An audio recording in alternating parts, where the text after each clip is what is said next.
Welcome to the First Friday Forum, and this afternoon we have a session entitled Dear CSF, and we're going to look at some of the problems we've talked about over this past year and indeed previous years, topics that are in people's minds and are up for discussion. So if you like, the agony uncle of Martin and Brian, we'll be tackling some of the problems from our postbag. Here we go. Dear CSF, our charity has a regular fundraising routine. We have a week of adverts on Channel 4. Then fundraising department takes on a lot of short-term temps to manage calls from the public. I've just found out that over previous campaigns, the fundraising manager has a series of sign-ons to the fundraising system for the temps to use. These accounts are named, wait for it, Temp 1 to Temp 25. And when I queried this, I was told that it saves time because it takes 2 weeks for IT to create sign-ons for new joiners. In addition, the IT department says it only takes 20 minutes to do this, but the fundraising department have never asked them. So I asked the fundraising manager about the security of these sign-ons. He says he's happy.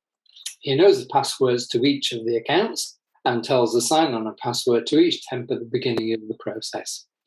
He gets all the passwords reset at the end and makes a note of the new passwords for the next time. What could possibly go wrong? I've tried to explain to him the risks of having undocumented temp access, having access to fundraiser details, including, of course, bank and card details, but I'm told that there isn't time to set individual logons, and this is how we've always done it. Those famous last words. Okay, Brian, so what can we pick out of that? Right, interesting. I doubt if there's a charity in the country that hasn't come across it for some time or other. And I think you've got several things to be concerned about here. The staff are there on a temporary basis, but they're going to be managed like permanent staff. They're going to be doing the same work as permanent staff. The only thing is they're not going to be there for the same length of time, although they may, of course, be kept on for something else. So there's a difference there. We should all know there are strict rules around how supporter information is collected, managed and stored and entered. And the temp should know something about how this is done and should have a sign-on allocated to them, because we'll assume that even the most basic fundraising system has a record of who entered what data and who changed it, dates, IP addresses and so on. And the fact that Temp 1 entered or changed some data on the 3rd of last month from that spare desk over there does not help at all. It gives you no security with a small s, gives you no security with a big S. So that's a real problem there. They should have a proper sign-on. It should be allocated to them. They should sign for it and know how to use it. And as soon as they go, it should be deleted and you start again next time. So what I do on this button here, the fundraising manager says he's happy. Well, of course he is. It suits him to do it the way he's doing it. The thing is that if something goes wrong, the fundraiser is going to back away and say it's the way we've always done it. And someone's going to look around and say, so who's responsible for security around here? That would be you, wouldn't it? You're responsible for security. So I go to, you need more than you to fight this fight. You need more than your argument and your ideas. So I'd go first of all to the ICO site to find all of the rules on data protection and on GDPR to find out what has to be followed. And then I'd meet with a fundraising manager to discuss the correct processes. And I'd include the IT manager to work out a process to arrange new sign-ons for temps as soon as they're available, as soon as they are needed. And I'd also include when the fundraising start the ball rolling next time, to start their week of adverts on Channel 4, and we start that cycle again.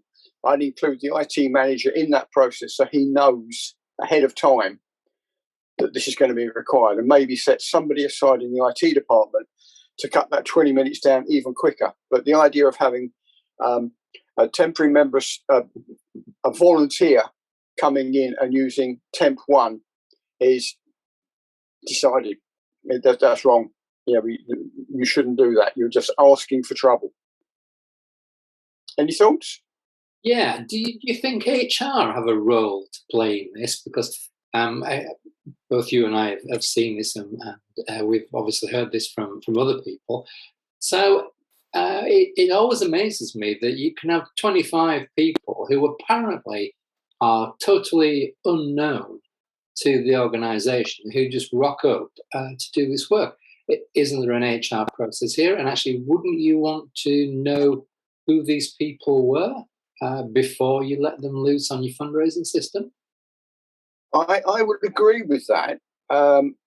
It's not just charities that would have this problem. I actually worked for a telco some years ago, and I tried to bring in a joiners and leavers process, so that the people that manage all of the apps, not just fundraising, because this was a commercial company that didn't have fundraising, but to find a way of letting them know when people were leaving. So I went to HR, as you say. HR should know everybody who's in the building. So I think wrapping that up, then it's basically a meeting around the table, isn't it? Is that a meeting with coffee and biscuits, or do you skip the chocolate biscuits?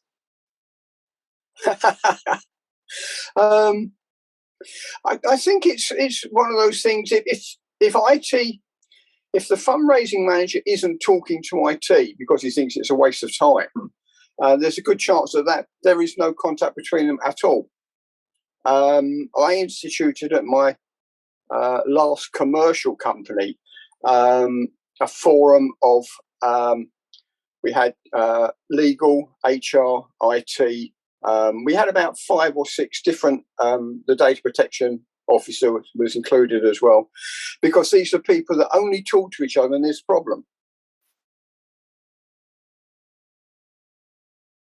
So I think we'll wrap that one up and have another delve into the postbag. I've got another one here for you, which is from one of our newer joiners to the security forum, joining really to ask advice and share some problems and look for a bit of support, I think. So, dear CSF, I'm a new joiner. I signed up 3 months ago. I was the network manager at the charity I'm working for before I became the security admin. Now, the charity didn't have anyone looking after security before me, so quite simply, where do I start?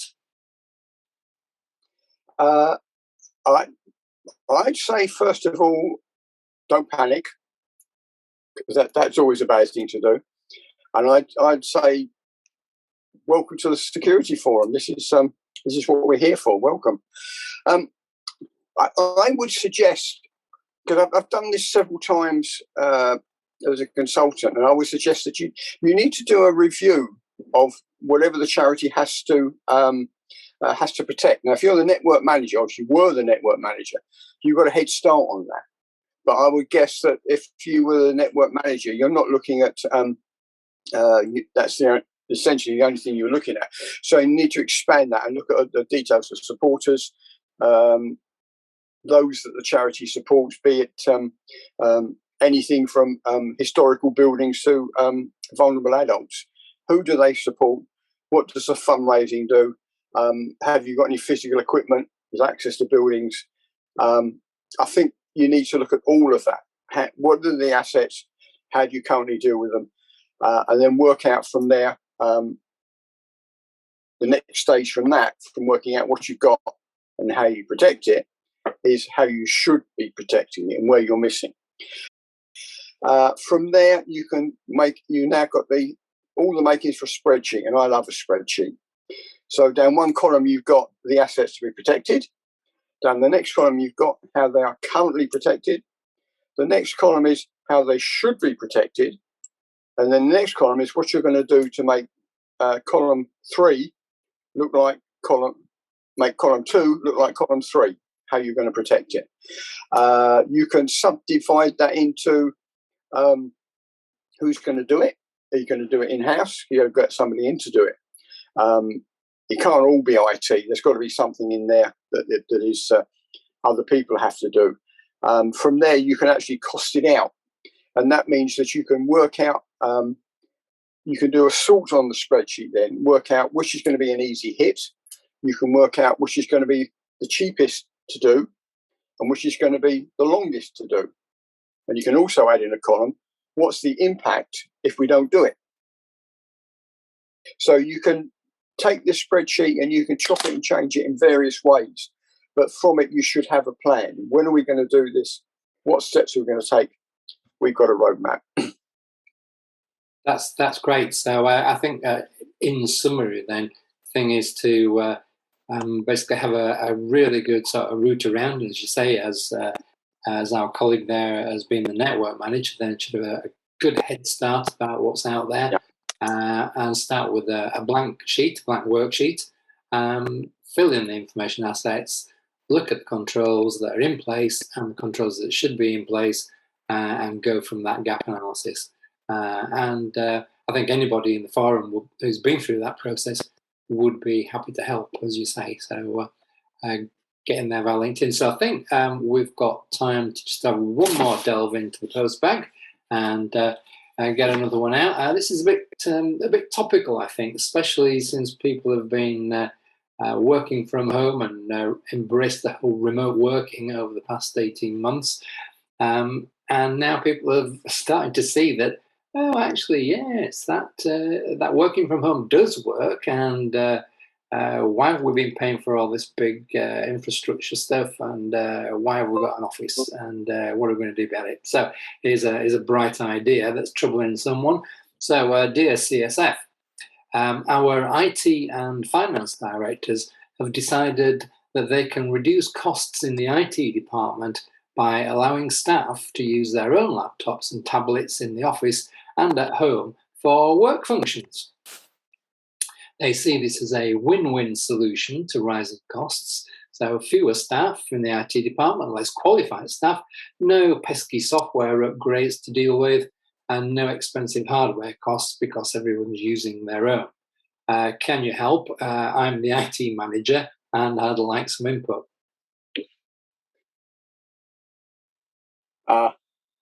Well, the first thing I say is I'm sorry about that you're the IT manager with the bring your own device was a really popular idea for a while. And I was at a company when somebody came up with this idea for there, basically because they thought that it would be, if you get users to bring their own devices in, it would be quicker than trying to set new ones up, and that would please the user departments that were complaining that IT was taking too long to do this sort of thing.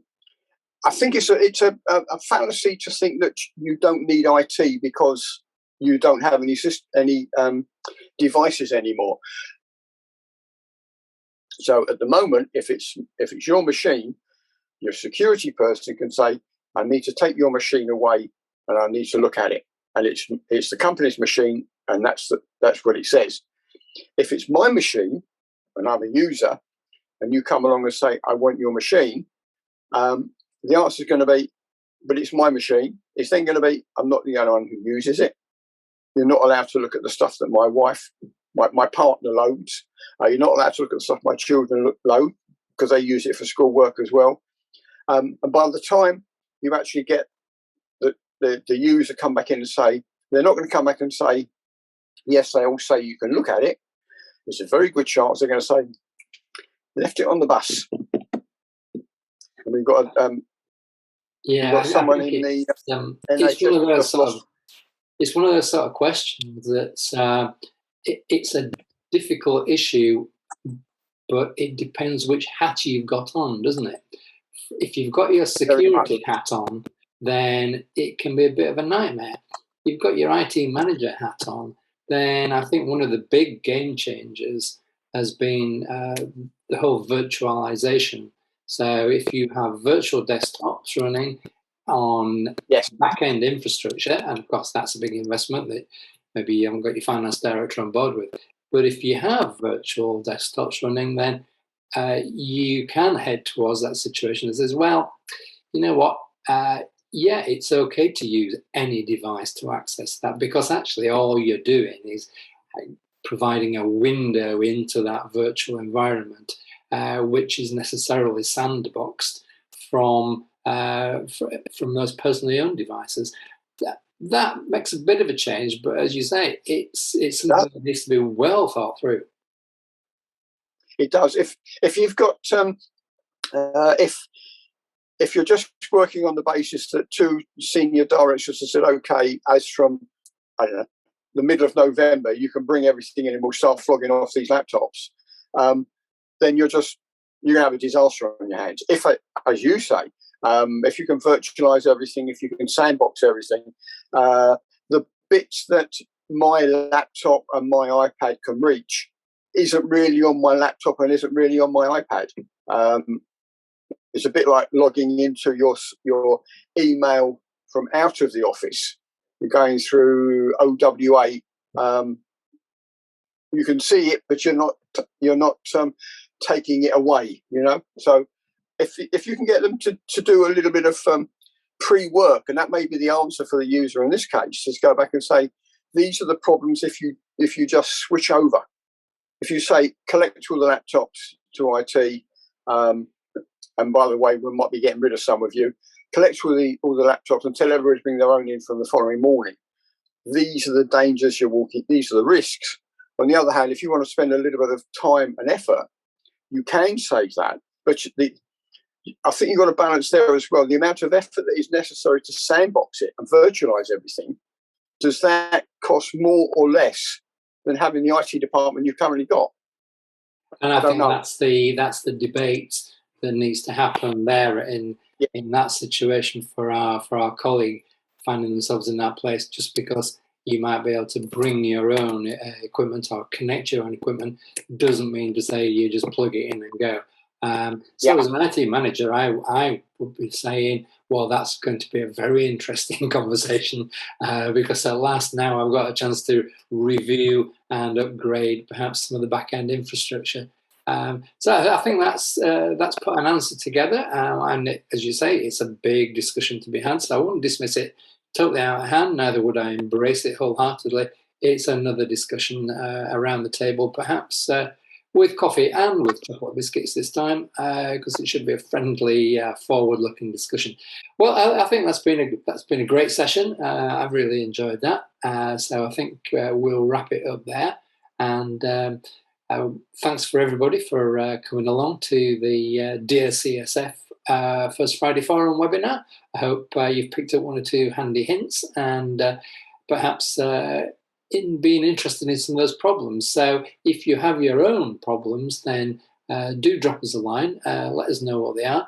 Just put Dear CSF in the subject, and Brian and I will be happy to pontificate and see if we can come up with some solutions for you. So with that, thanks for coming along, and we'll see you shortly for the next First Friday Forum. Thanks.